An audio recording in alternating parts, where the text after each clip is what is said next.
श्यावर रामचंद्र की जय। उमापति महादेव की जय। पवन सुत हनुमान की जय। श्री रामचरितमानस अयोध्या कांड का वह प्रसंग हम आपको सुना रहे हैं जब राजा दशरथ श्री रामचंद्र जी के राज्याभिषेक की तैयारी कर रहे हैं और उसके आगे अब क्या होता है वही प्रसंग हम आपको सुना रहे हैं। तब नर नाह वशिष्ठ बुलाए, राम धाम सिख देन पठाए। गुरु आगमन सुनत रघुनाथा, द्वार आई पद नाय माथा।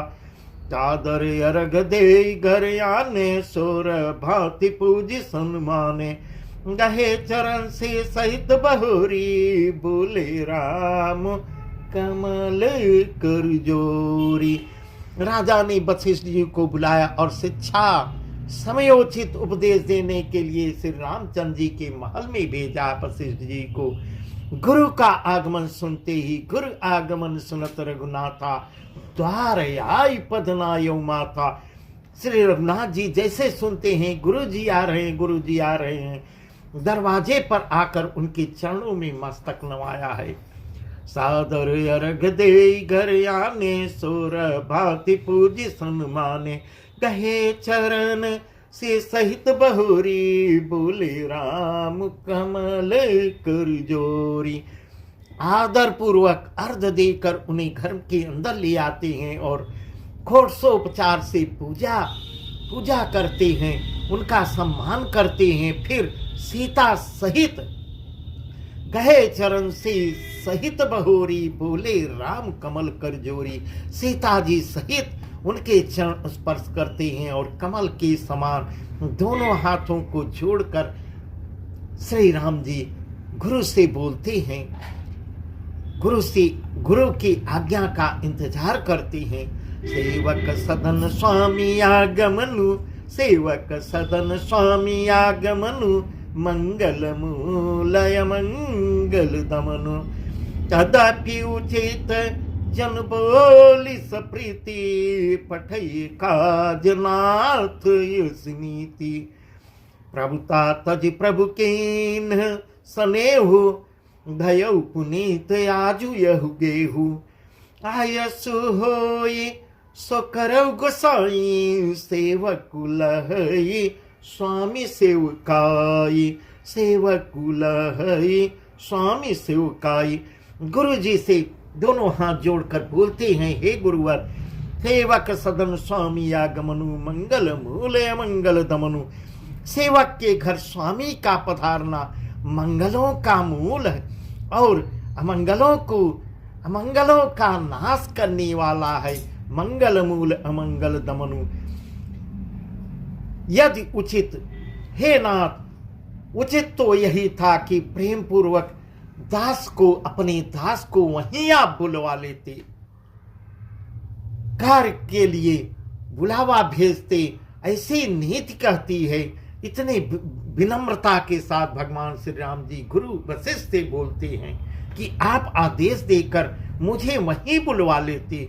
प्रभुता तज प्रभु केन सनेहु, भयो पुनीत आजु यहु गेहु। भयो पुनीत आजु यहु गेहु। आयसु होई सो करौ गोसाई, सेवक लहई स्वामी सेवकाई।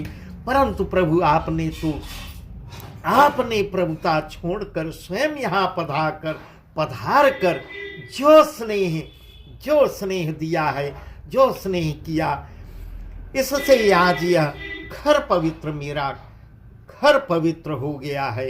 हे गोसाई, अब जो आज्ञा हो मैं वही करूं। आयसु हो सो करो गोसाई, सेवक लहई स्वामी सेवकाई। जो आप आज्ञा दें वही मैं पूर्ण करूं। स्वामी की सेवा में ही सेवक का लाभ है। ऐसे वचन भगवान श्री रामचंद्र जी गुरु वशिष्ठ से कहते हैं। सुनि स्नेह साने वचन, सुनि स्नेह साने वचन। मुनि रघुबर ही प्रशंस, राम कसन तुम कहूँ वस। हंस वंश योतन, हंस वंश योतन। श्री रामचंद्र जी के प्रेम को देखते हुए और इतना प्रेम से सने हुए वचनों को सुनकर मुनि वशिष्ठ जी ने श्री रघुनाथ जी की प्रशंसा करते हुए कहा कि हे राम, भला आप ऐसा क्यों न कहेंगे, आप सूर्य कुल के भूषण हैं। ऐसा गुरु जी भगवान श्री राम से कह रहे हैं। परन राम गुण शैल सुभाव, बोले प्रेम पुलक मुनि राव। भूप सजेव अभिषेक समाजो, चाहत देन तुम्हें जुबराजो। राम करहु सब संजम याजो, जो विधि कुशल निवाहे काजो।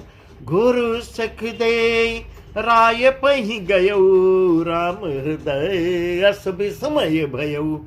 राम हृदय अस विस्मय भयो। श्री रामचंद्र जी के गुणशील और स्वभाव का वर्णन करते हुए, बखान करते हुए मुनिराज प्रेम से पुलकित होकर कुछ कहते हैं। हे रामचंद्र जी, राजा दशरथ जी ने राज्याभिषेक की तैयारी की है, वे आपको युवराज पद देना चाहते हैं। जब ऐसा वचन गुरु के मुंह से सुनते हैं, राम करहु सब संजम याजो, जो विधि कुशल निवाहे काजो। गुरु सिख दे राय पहि गयो, राम हृदय अस विस्मय भयो। राम हृदय अस विस्मय भयो। इसीलिए हे राम जी, आज आप उपवास व्रत रहना है, हवन आदि विधि पूर्वक सब संयम कीजिए, जिससे विधाता कुशल पूर्वक इस काम को पूर्ण करे और सफलता मिले। गुरु जी शिक्षा देकर राजा दशरथ जी के पास चले जाते हैं और श्री रामचंद्र जी हृदय में यह सुनकर, इस बात को सुनकर, राज्याभिषेक का बात सुनकर राम हृदय अस विस्मय भयो, बहुत ही खेद उत्पन्न हो रहा है, बहुत ही विस्मय में पड़ जाते हैं, खेद सुनकर दुखित होते हैं। जन में एक संग सब भाई, भोजन शयन के लिलरिकाई। करन बेद उपबीत ब्याह, संग संग सब भये उठा। विमल वंश यहूं अनुचित एक, बंधु बिहाय बड़े ही अभिषेक। प्रेम प्रभु सप्रेम पछितानि सुहाए, हरौ भगत मन के कुटिलाई। हरौ भगत मन के कुटिलाई। जब ऐसा सुनते हैं कि राज्याभिषेक के विषय में सुनते हैं, तब उनके मन में कुछ खेद होता है और यह सोच रहे हैं, हम सब भाई एक ही साथ पैदा हुए हैं, एक ही साथ जन्मे हैं, खाना सोना लड़कपन भी एक साथ बिताए हैं, खेल कूद यज्ञोपवीत आदि और विवाह आदि उत्सव सब एक ही साथ हुआ है। विमल वंश यहु अनुचिते को, बंधु बिहाय बड़े ही अभिषेकु। पर इस निर्मल वंश में यही एक अनुचित बात हो रही है कि बड़े का राज्याभिषेक हो जाए और सब भाइयों को छोड़कर राज्याभिषेक बड़े का ही हो रहा है, बड़े मेरा ही हो रहा है। तुलसीदास जी यहाँ कह रहे हैं कि प्रभु श्री रामचंद्र जी यह सुंदर प्रेम पूर्ण पछतावा भक्तों के मन की कुटिलता को हरण करे, ऐसा तुलसीदास जी कह रहे हैं। तो यवसर आए लखन मगन प्रेम आनंद, सन्माने प्रिय बचन कई रकुल कई रवचंद।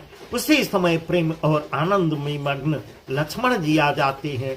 रकुल रूपी कमोद के खिलाने वाले चंद्रमा श्री रामचंद्र जी ने प्रिय वचन कहकर उनका सम्मान किया और बाजने विविध विधाना, पुर प्रमोद नहीं जाई बखाना। भरत आगमनु सकल मना वहीं, आवहु बेगी नयन फलु पावई। हाट बाट घर गली अथाई, कहीं परस्पर लोग लुगाई। काली लगन भल के तिक बारा पूजी विधि अभिलाखू हमारा। बहुत प्रकार के बाजे बज रहे हैं, बहुत प्रकार के अयोध्या में बाजे बज रहे हैं कि अतिशय आनंद का वर्णन नहीं किया जा सकता। सब लोग भरत जी का आगमन मना रहे हैं और कह रहे हैं कि वे शीघ्र यदि भरत भैया भी आ जाए तो बहुत अच्छा होगा। राजाभिषेक का उत्सव देखकर नेत्रों का फल भरत जी भी प्राप्त कर लें। हाट बाट घर गली अथाई कहाँ परस्पर लोग लुगाई, काल लगन भल के तिक बारा पूजी विधि अब लाखों मारा। हजार रास्ते घर गली और चबूतरों पर जहां तहां पुरुष और स्त्री आपस में यही चर्चाएं करते हैं कि कल वह शुभ लग्न है, कल वह शुभ लग्न है जब राम का राजाभिषेक होगा। कितने समय है, जल्दी क्यों नहीं आ रहा है? हम विधाता हमारी अभिलाषा अवश्य पूरी करेंगे। कनक सिंहासन से समेता बैठई राम होई चित चेता, सकल कहीं कब होई काली, बिघन मना वही देव कुचाली, बिघन मना वही देव कुचाली। इस प्रकार जब सीता जी सहित श्री रामचंद्र जी स्वर्ण के सिंहासन पर विराजमान होंगे, कनक सिंहासन से समेता बैठे राम होई चित्तेता, हमारा मन चाहा मनोकामना हमारी पूर्ण होगी, ऐसा अयोध्यावासी सोच रहे हैं। और इधर तो सब यह कह रहे हैं कि कल कितना जल्दी आ जाए, कितना जल्दी आ जाए। उधर कुचक्री देवता सकल कहीं कब होई काली, बिघन मनावई देव कुचाली। जो कुचक्री देवता हैं, दुष्ट स्वभाव के हैं, विघ्न मना रहे हैं। तिनई सोहाई नयवद बदावा, तिनई सोहाई नवद बदावा, चोर चंदिन रातिन भावा, शारद बोली विनय सुर करही, बारही बार पायलई परही, बारही बार पायलई परही। देवताओं को अच्छा नहीं लग रहा है। कुछ देवता हैं जिनको तो एकदम से अच्छा नहीं लग रहा है। अवध के बधावे उनको नहीं अच्छे लग रहे हैं। जैसे चोर को चांदनी रात अच्छी नहीं लगती, क्योंकि काली रात होती है तो अच्छी ढंग से वो चोरी कर लेता है। उसी प्रकार इन लोगों के मन में तो चोर है, देवताओं के मन में चोर है। सरस्वती जी को बुलाकर शारद बोल विनय सुर करही, बारह बार पाए लय परही। सरस्वती जी को बुलाकर देवता सरस्वती जी की स्तुति करते हैं और हाथ जोड़कर बार बार उनके पैरों को पकड़कर उन पर गिर पड़ते हैं। विपत्ति हमारे बिलो की बड़ी, विपत्ति हमारे बिलो की बड़ी, मातु करी सोयात, राम जाहि बन राजु तजी, होई सकल सुरकार, होई सकल सुरकार। माँ सरस्वती के पैरों में पड़ के ऐसा उनसे निवेदन करते हैं, कहते हैं, हे माता, हमारी बड़ी विपत्ति को देखते हुए देखकर आज आप वही कीजिए, हम लोगों की मदद कीजिए, जिससे श्री रामचंद्र जी राज त्याग कर वन को चले जाएं और देवताओं का सब कार्य सिद्ध हो। राम जाहि बन राजु तज होय सकल सुरकार। इसी में देवताओं की भलाई होगी, जगत की भी भलाई इसी में है कि राम जो है वन को जाए। सुन सुर विनय ठाड़ी पछताती, सुनी सुर विनय ठाड़ी पछताती, भयु सरोज विपिन मुराती, देखी देव पुनि कहाई निहोरी, मातु तो ही नहीं थोरी खोरी, इसमय हर्ष रहित रघुराव, तुम जानो सब राम प्रभाव, देव करम बस सुख दुख भागी, जाई अवध देव हित लागी, जाई अवध देव हित लागी। इस प्रकार देवता लोग मां सरस्वती से निवेदन करते हैं, हे मां, देवताओं की विनती को सुनकर, देवताओं की विनती सुनकर सरस्वती जी खड़ी खड़ी पछता रही हैं और देवता हाथ जोड़े खड़े हैं। सरस्वती जी पछता रही हैं कि मैं कमल बन के लिए हेमंत ऋतु की रात हुई। उन्हें इस प्रकार पछताते देख कर देवता फिर विनय करते हैं। भई सरोज विपिन हिमराती, देख देव पुनि कहीं निहोरी, मातु तो ही नहीं थोरी खोरी। देवता बार बार विनय करते हैं, हे माता, इसमें आपको जरा भी दोष नहीं लगेगा, जरा सा भी दोष नहीं लगेगा। किसी में जगत की भलाई है, देवताओं की भलाई है। विस्मय हर्ष रहित रघुराऊ, तुम जानो सब राम प्रभाऊ। विस्मय हर्ष रहित रघुराऊ, तुम जानहु सब राम प्रभाऊ। देव कर्म बस सुख दुख भागी, जाई अवध देव हित लागी। श्री रघुनाथ जी विषाद और हर्ष से रहित हैं। उनको न हर्ष में प्रसन्न होते हैं, न दुख में दुखी होते हैं। विषाद और हर्ष दोनों से रहित हैं। आप तो श्री राम जी के सब प्रभाव को जानती हैं हे माँ। विस्मय हर्ष रहित रघुराऊ। जीव अपने कर्मवश ही सुख दुख का भागी होता है। अतएव देवताओं के हित के लिए आप अयोध्या अवश्य जाइए। हे माँ, आपसे बार बार निवेदन है, आप अयोध्या जाइए। बार बार गही चरण सकोची, बार बार गही चरण सकोची। चली विचार विबुध मति पहुंचे, ऊंच निवास नीच कर तूती। देखी न सकहीं पराई विभूति, ऊंच निवास नीच कर तूती। देखी न सकहीं पराई विभूति। आगिल काजु विचारी बहोरी, करी हई चाह कुशल कवि मोरी।